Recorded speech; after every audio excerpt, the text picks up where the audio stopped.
हर कोई हॉलीवुड के बारे में जानता है, ऑस्कर्स के बारे में जानता है। Recently RRR and the elephant whisperers ने इंडिया के लिए ऑस्कर्स भी जीते। लेकिन क्या आपको हॉलीवुड के एक ऐसे दौर के बारे में पता है जब बड़े बड़े स्क्रीन राइटर्स, एक्टर्स और डायरेक्टर्स को हॉलीवुड में काम करने से ब्लैकलिस्ट किया जाता था? और एक ऐसे हॉलीवुड राइटर की कहानी जिसने 2 ऑस्कर्स तो जीते लेकिन फर्जी नामों पे, और इसलिए वो अपने ऑस्कर्स को स्टेज पे जाके रिसीव भी नहीं कर सका। वीडियो एंड तक देखिए और जानिए इस पूरी कहानी के बारे में। ऑस्कर्स मोशन पिक्चर इंडस्ट्री का सबसे बड़ा अवार्ड है। पूरी दुनिया में लाखों लोग हर साल हज़ारों मूवीज़ बनाते हैं, अलग अलग लैंग्वेजेस में बनाते हैं। And for your movie to be even nominated for an Oscar is a huge deal in itself. ये कहानी है डाल्टन ट्रम्बो की। ट्रम्बो ने अपना प्रोफेशनल राइटिंग करियर 1930s में शुरू किया और जल्द ही ट्रम्बो की लिखी हुई कहानी और उनके आर्टिकल्स मेन स्ट्रीम मैगजीन्स में पब्लिश होने लगे, जैसे vanity fair, the Hollywood Spectator and the Saturday evening post. कुछ टाइम बाद ट्रम्बो एक हॉलीवुड स्क्रीन राइटर बन गए और लेट 1930s और अर्ली 1940s में ट्रम्बो हॉलीवुड के हाईएस्ट पेड स्क्रीन राइटर्स में से एक थे। ट्रम्बो ने 30 seconds over Tokyo, our vines have tender grapes और किटी फॉयल जैसी ऑस्कर विनिंग मूवीज़ में काम किया है। इसी दौरान ट्रम्बो ने 1943 में कम्युनिस्ट पार्टी ज्वाइन की। 2 साल बाद सितंबर 1945 में वर्ल्ड वॉर 2 खत्म हुआ। लेकिन यहाँ पर टाइमलाइन पे ध्यान देना ज़रूरी है, क्योंकि सेकेंड वर्ल्ड वॉर के ख़त्म होने के 2 साल बाद कोल्ड वॉर की शुरुआत हो गई। कोल्ड वॉर एक आइडियोलॉजिकल वॉर और एक पॉलिटिकल राइवलरी थी बिटवीन USA जो कैपिटलिज्म सपोर्ट करता था एंड USSR जो कम्युनिज्म सपोर्ट करता था। अब क्योंकि ये कोल्ड वॉर कोई एक्चुअल ऑन ग्राउंड वॉर नहीं था, इसलिए ये वॉर आइडियोलॉजीज़ पे, टेक्नोलॉजी पे, स्पेस रेस पे और स्पिनाज स्पाइंग पे लड़ा गया। इस वॉर से हॉलीवुड भी इफेक्ट होने लगा, क्योंकि US में पॉलिटिशियंस और हॉलीवुड इंडस्ट्री के खुद के कुछ लोग ये मानते थे कि हॉलीवुड इंडस्ट्री में काम करने वाले ये कम्युनिस्ट, जो कि एक्टर्स, राइटर्स और डायरेक्टर्स थे, ऐसी मूवीज़ बनाएंगे जिनसे कम्युनिज्म को प्रमोट किया जाएगा और इवेंचुअली US की जनता को इन्फ्लुएंस किया जाएगा। क्योंकि cinema is a very powerful tool और सिनेमा में लोगों की सोच बदलने की ताकत होती है। The Hollywood reporter American movie industry की काफ़ी पुरानी और जानी मानी मैगजीन है, जिसके फाउंडर विलियम विल्करसन ने अपनी मैगजीन में 1946 में एक कॉलम पब्लिश किया जिसका नाम था अ वोट फॉर जो स्टालिन। जोसेफ स्टालिन उस टाइम के सोवियत यूनियन के लीडर थे। इस कॉलम ने डाल्टन ट्रम्बो और हॉलीवुड में काम करने वाले 9 और लोगों को कम्युनिस्ट सिंपैथाइजर्स या कम्युनिस्ट एजेंट्स बताया। इस कॉलम में पब्लिश्ड हुई इस लिस्ट के बेसिस पे अक्टूबर 1947 में हाउस अन अमेरिकन एक्टिविटीज़ कमेटी ने इन 10 लोगों को इन्वेस्टिगेशन के लिए बुलाया। इन 10 लोगों से पूछा गया कि ये लोग क्या कम्युनिस्ट एजेंट्स हैं या कम्युनिज्म को बढ़ावा देने वाली फिल्म्स बना रहे हैं, और इन लोगों के साथ और कौन कौन लोग जुड़े हुए हैं। इन सभी ने कांग्रेस की जवाब देने से मना कर दिया और इन सभी लोगों पर कंटेम्प्ट ऑफ कांग्रेस लगा दी गई, जिसका इन लोगों ने सुप्रीम कोर्ट में अपील की, जो ये हार गए। और फिर सभी पर फाइन लगा और कुछ टाइम के लिए सभी लोगों को जेल भेज दिया गया, जिस वजह से डाल्टन ट्रम्बो ने 11 महीने जेल में काटे। इसके बाद motion picture association of America के प्रेसिडेंट ने हॉलीवुड के सारे टॉप प्रोडक्शन हाउसेस के साथ एक क्लोज डोर मीटिंग करी, जिसमें MGM, 20th century Fox, Paramount, Warner Brothers जैसे कई और मेजर मूवी कंपनीज थी।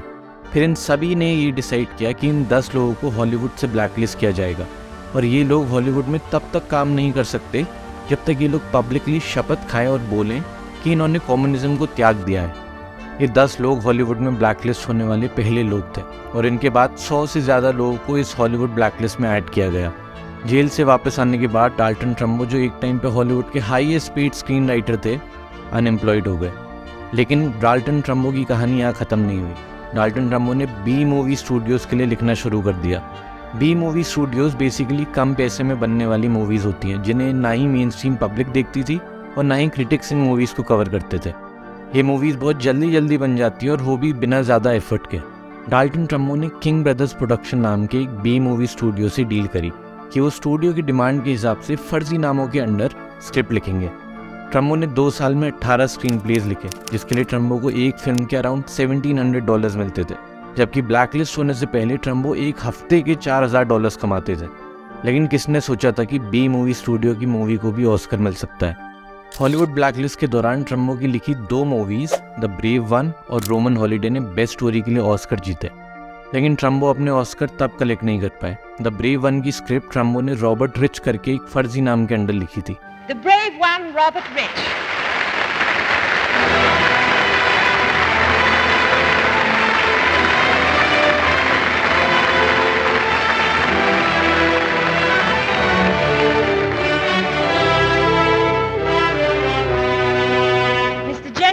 Downey Jr., as Vice President of the Screenwriters Branch of the Writers Guild, will accept the award for Mr. Rich.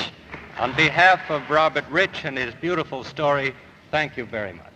Congratulations. Roman holiday की script ट्रम्बो ने और John डाइटन ने लिखी थी, पर ट्रम्बो ब्लैकलिस्टेड थे तो स्टूडियो ने इयन हंटर, जो कि एक राइटर थे, उनका नाम इस स्क्रिप्ट की क्रेडिट के लिए दे दिया और हंटर ने ही इस मूवी के लिए ऑस्कर भी एक्सेप्ट किया। And Ian McClellan Hunter for the Paramount picture Roman Holiday. The envelope, and the winner is Ian McClellan Hunter for Roman Holiday.